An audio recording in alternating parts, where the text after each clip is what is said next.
If you are a real estate agent, watch this before your next buyer appointment. If you don't fully understand the buyer representation and broker compensation agreement, BRBC, you risk your credibility, compliance, and even your commission. In today's training, we break down the BRBC step by step. What it means, how it protects you, and how to confidently explain it so you can build trust and close more deals. You'll learn the exact structure of the BRBC, the key clauses every agent must understand, how to position yourself as a professional buyer's agent, and why mastering this document is non-negotiable for real estate success in 2026 and beyond. As a quick reminder, this video has a written presentation to follow along. Don't forget to download a copy from my training website so you can print it, follow along, study it, and make notes. The link to the training website to download this presentation is on the screen and in the video description. And if you enjoyed this training, be sure to subscribe, like, and comment. Before we delve into the BRBC, it's vital to grasp the concept of agency relationships in real estate. This defines whose interests you represent in a transaction. In California, these relationships are governed by specific civil code sections, establishing clear guidelines for all parties. It's legally required for you to provide a disclosure outlining these relationships to your clients. Please ensure you read and understand these disclosures thoroughly. Remember, unlike some other industries, real estate broker commissions are not fixed by law.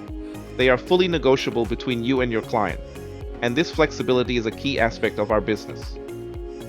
To be clear, there are three primary types of agency relationships you'll encounter. First, a seller's agent exclusively represents the seller, owing them fiduciary duties such as loyalty, confidentiality, and full disclosure. Second, a buyer's agent, which is our focus today, exclusively represents the buyer, providing the same high level of fiduciary duty to help them secure the best terms. Third, a dual agent represents both the buyer and the seller in the same transaction. While legal, dual agency requires careful navigation and stringent disclosure due to the potential for conflicts of interest. Understanding these distinctions is paramount for ethical practice. Regardless of whether you represent the buyer or the seller, or even both in a dual agency, every agent has fundamental duties owed to both parties in a transaction. These are non-negotiable ethical and legal responsibilities. First, you must exercise reasonable skill and care, diligently performing your duties. Second, you owe honest dealing, meaning you must act in good faith throughout the transaction. Third, you have a duty of material disclosure, which means revealing any known facts that materially affect the value or desirability of the property, especially those not readily apparent. However, an agent is not obligated to disclose confidential information obtained from one party that does not involve these shared duties.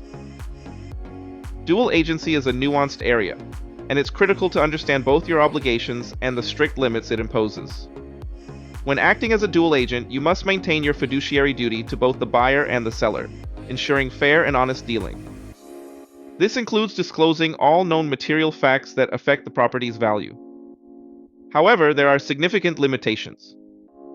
A dual agent absolutely cannot disclose confidential information, such as a seller's willingness to accept less than the listing price, or a buyer's ability or willingness to pay more, without explicit written consent from that party. Navigating dual agency requires meticulous adherence to these rules to avoid conflicts of interest. It's crucial to impress upon your clients that while you, as their agent, provide professional guidance, agency duties do not relieve sellers or buyers from protecting their own interests. Always advise your clients to read all agreements carefully before signing, ensuring they fully understand the terms of the transaction. Secondly, while you advise on real estate matters, always encourage them to seek professional advice for legal or tax implications, as these can be complex and subject to change. Finally, buyers in particular have a buyer's duty of care. They must exercise reasonable diligence to protect themselves by investigating facts related to the property through observation and attention.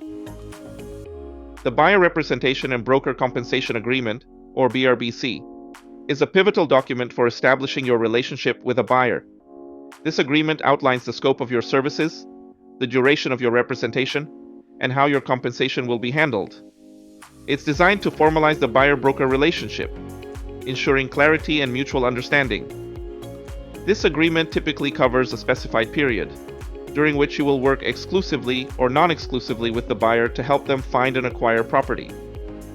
It's a foundational contract that protects both your interests as a broker and your client's interests as a buyer. Let's break down some of the key terms within the BRBC. Section 1 addresses property types, specifying whether the agreement covers single-family homes, condos, multifamily units, commercial properties, or even vacant land. Section 2 details broker compensation, clarifying that your compensation is negotiable with the buyer and any funds received from the seller will be credited against the buyer's obligation.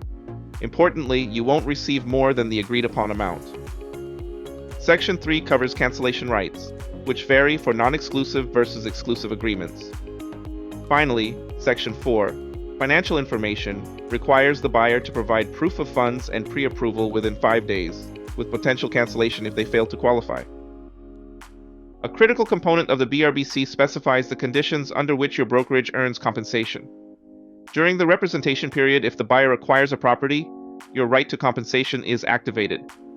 For non-exclusive agreements, compensation is due only if you, the broker, were directly involved with the property through showings, virtual tours, presenting an offer, or documented advocacy.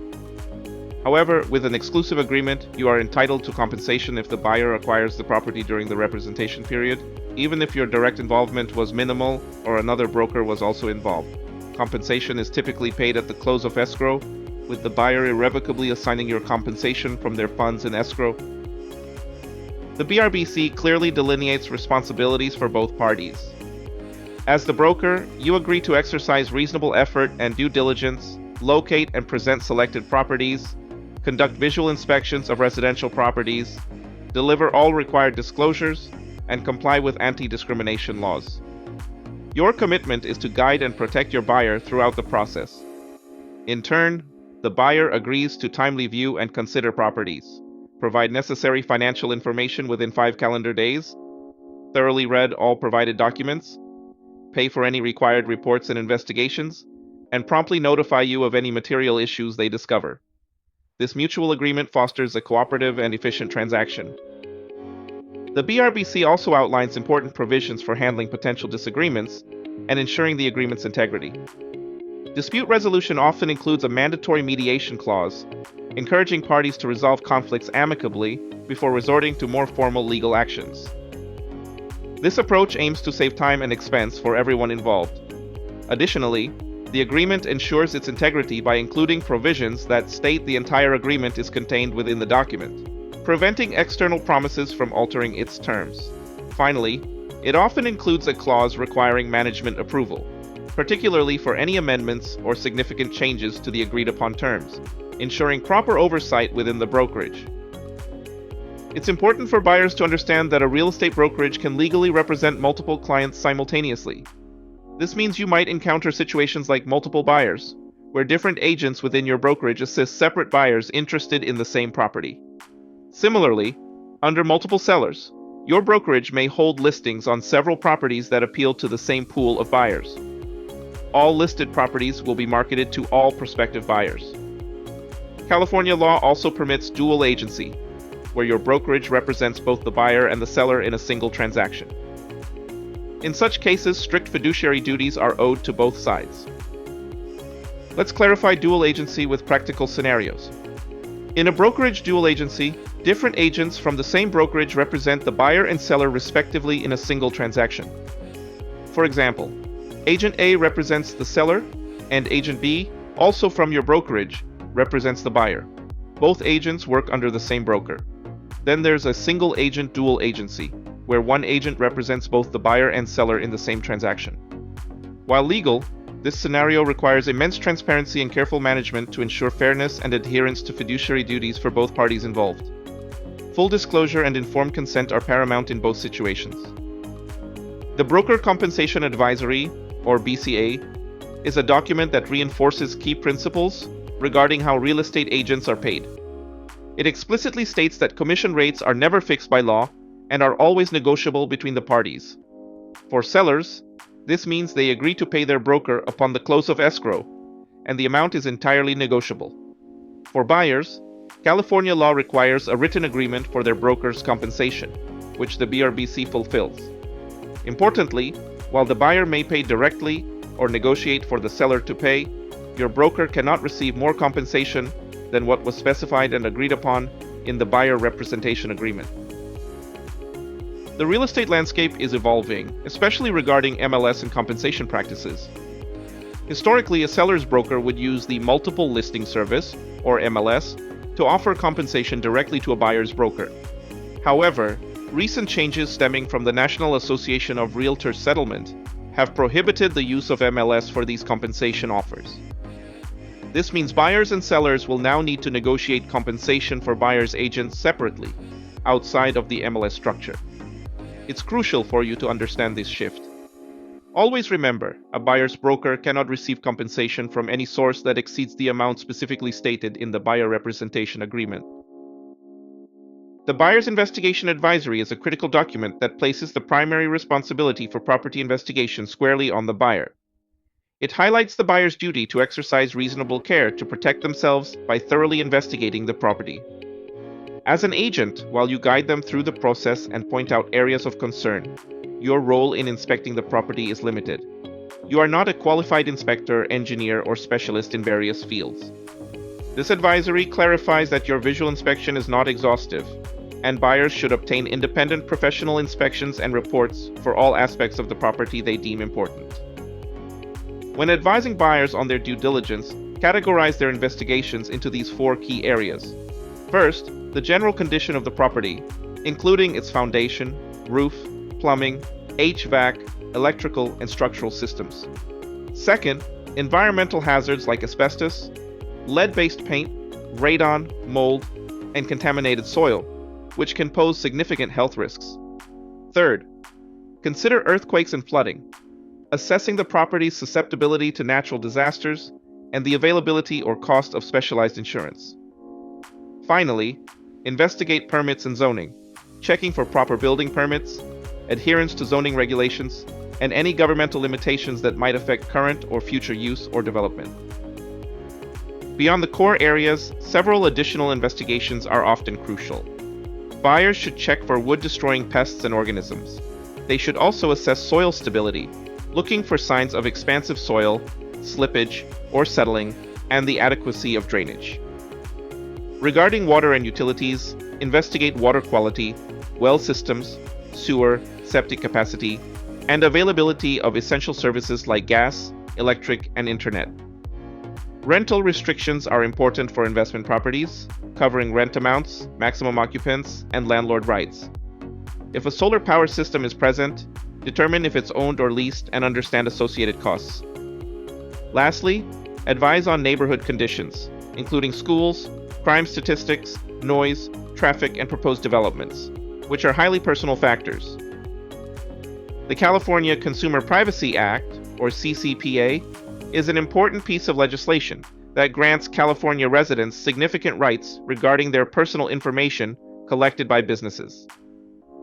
As new agents, you need to be aware of these rights, which include knowing what personal information is collected, sold, or shared, the right to request correction or deletion of that information, and the right to opt out of its transfer. While not all businesses must comply with CCPA, your brokerage and the MLS are typically required to maintain records for at least 3 years, demonstrating their commitment to consumer data privacy. Before we end, and as a final reminder, this video has a written presentation to follow along. Don't forget to download a copy from my training website, so you can print it, follow along, study it, and make notes. The link to the training website is on the screen and in the video description. And if you enjoyed this training, be sure to subscribe, like, and share. And always remember to refer clients to an attorney, CPA, or other qualified professional for any specific legal or tax advice. We've covered a lot of ground today, but this information is foundational to your success as a new agent. To recap, it's essential that your clients receive and review several key CAR forms, as mandated by California law and the recent NAR settlement. These include the agency disclosure, the buyer representation and broker compensation agreement, the possible representation of more than one buyer or seller, and the broker compensation advisory, buyer's investigation advisory, and the CCPA advisory. Obtaining your client's acknowledgement confirms they have received, read, and understand these critical documents, ensuring transparency and compliance in every transaction. Thank you.